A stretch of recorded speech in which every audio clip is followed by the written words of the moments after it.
good to have you back with us again on our video series here. ESG from acronym to action. It's the companion video series to the book that we've written. And so today we are going to talk about an issue that's obviously been front and center in our media and in our culture for now the last, several years. And so let's take a look at a quote back in May 1969. Prime Minister of Canada at the time, Pierre Trudeau, said, "There's no place for the state in the bedrooms of the nation." And he was referring at that point in time to the concepts between rights and freedoms that we have in Canada and how that should become enshrined in the way that we think about our society, the way we think about how our communities are evolving. And so when it comes to the issue of same-sex relationships, this has obviously been a huge part of how we have had to evolve as a society, to be inclusive, to be diverse, and to allow for freedom of expression and freedom basically to love who it is that you believe you want to love. And so today we're going to talk about LGBTQ issues. And obviously I know that it's an acronym that is often evolving, but for the purpose of our video series, this is where we've gone with it. And so what I've said, it said what Pierre Trudeau said, 1969, that was a long time ago, and it was an issue back then, and it continues even to be an issue today. But we are evolving and changing. And that's why corporations and organizations today have to take the same stance. It really, quite frankly, is not the responsibility of the corporation or the organization to dictate who someone is allowed to or not allowed to love. So corporate leaders, as Lee Iacocca said very famously, must lead, follow, or get out of the way.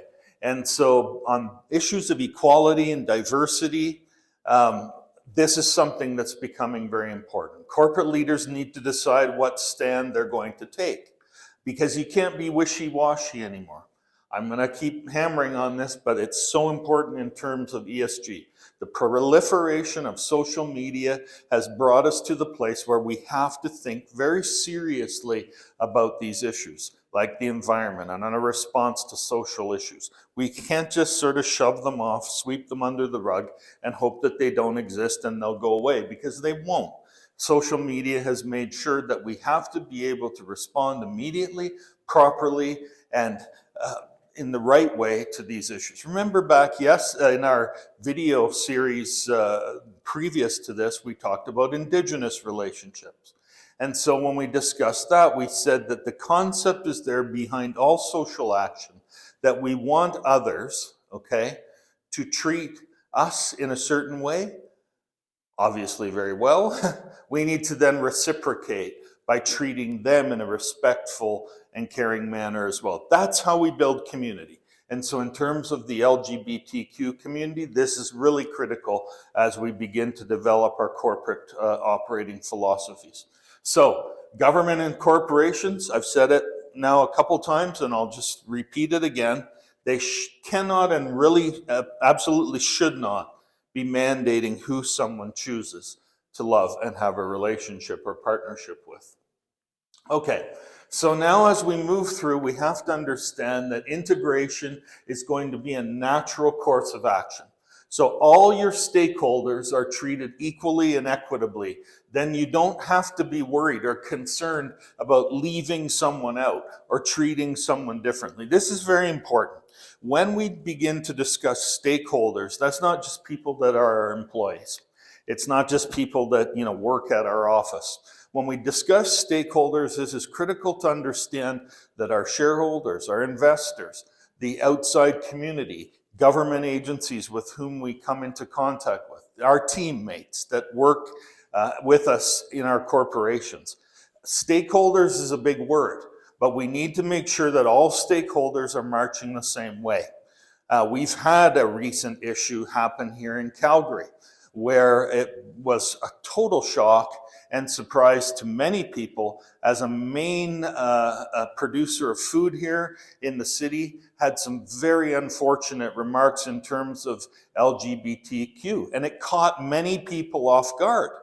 It caught stores that they were supplying off guard. It caught restaurants off guard. There's obviously many people in that food service industry. There's a multitude of LGBTQ community members in there that need to be understood and cared for in the way that we would care for any of our employees. So to hear this very sort of vicious rhetoric was a surprise to a lot of people. Why?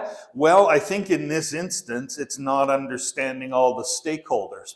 And that's not pointing a blame or finding fault, but it highlights the importance of this issue. And I think that as the food service industry here in Calgary began to sort of recover from some of these remarks, positive steps have been taken to distance the groups from this company, and that's important. But again, it highlights the issue of really needing to understand the full array of stakeholders that are involved in these companies. So all our agreements must be amended and rewritten to reflect the concepts of inclusion and diversity. This is becoming more and more critical. And this is just one factor, LGBTQ, that we see needs to be incorporated. We have to understand that the benefits that are available to employees should be, for no reason, not available to partners in a same-sex relationship. That's the way that it is. It's the way that the law has been written now, and we have to be able to evolve and change as corporations to honor that. That should not be a difficult task. We need to understand that this is the way that things are moving forward in our society, and we have to be prepared. Like I said, lead, follow, or get out of the way. Well, if you're a corporate leader, we have to lead in this way to revise our agreements to make sure that they're reflective of this changing climate in our society. Now, government has been slow to act on this resolution in Canada, but in the United States, it's even worse. And several states are now putting forward, I've got the abbreviation SCOTUS there, that stands for the Supreme Court of the United States. They're putting forward arguments to now pull rights and freedoms from the federal government's control in terms of same sex, but also now they're beginning to expand that out into other areas. That to me is a very, very concerning and worrying trend. And we don't want to see that happen. There's been decades of hard-fought battles to try and enshrine these rights into federal law, and we need to be supportive of that. And as community and corporate leaders need to come to the forefront to be able to challenge these things, to say, no, we have to put a stop to this, because all people within our sphere of influence, our stakeholders, need to be treated with equally and also equitably. That's critical if we're going to move forward. I've put here that if we continue down the road of allowing there to be questions and challenges to this concept that everybody needs to be feeling like they are included, everybody needs to feel like they're being treated equitably, where does that stop if we begin to pick on one group or another? We can't do that. We have to understand that this us against them cannot exist in our corporations and organizations. A house divided against itself will surely fall. We've heard that said before.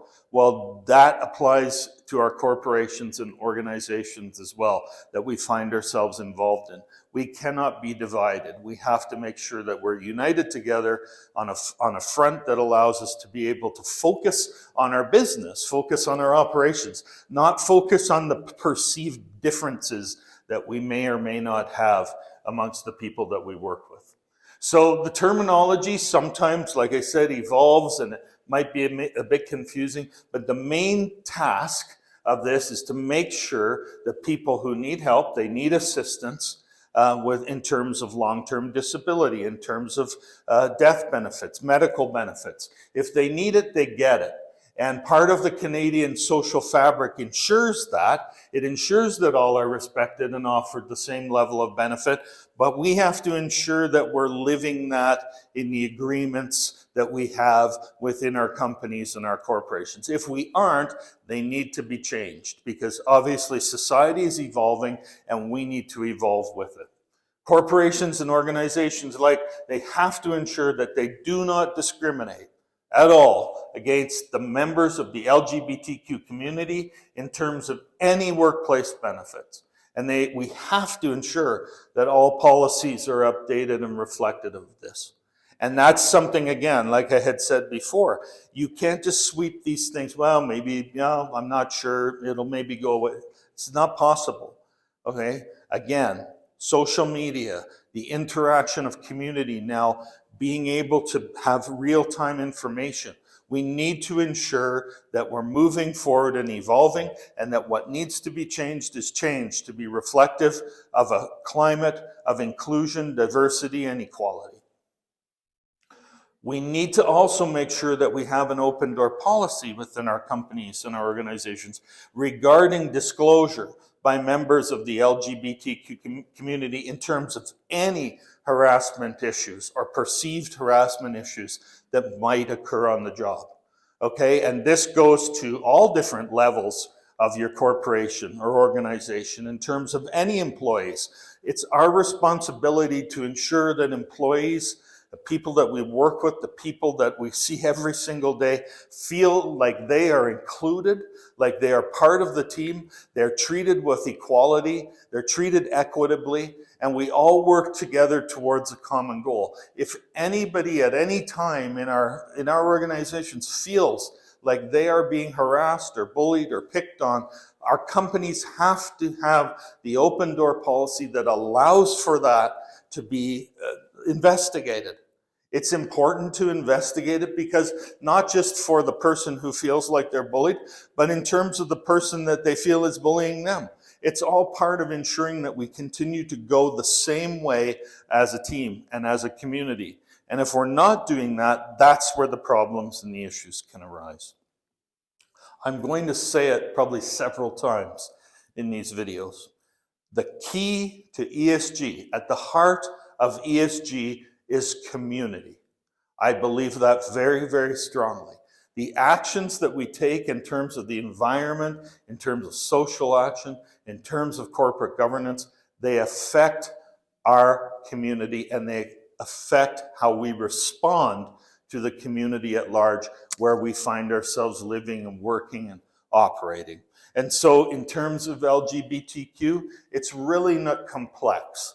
What we have to look at, again, the heart of that is, how do we respond to our community? And we need to be responding with the very, very simple truth, okay, that we must do unto others as we would want them to do unto us. And so as we look at this, we see that our members of our community, members of our corporations and our organizations who identify themselves with the LGBTQ community, there is no question in any of our corporate actions that they should feel in any way discriminated against or not included and not part of the team or in an equal manner. We're going to keep talking about social action in terms of the S of ESG. We'll see you in the next video series.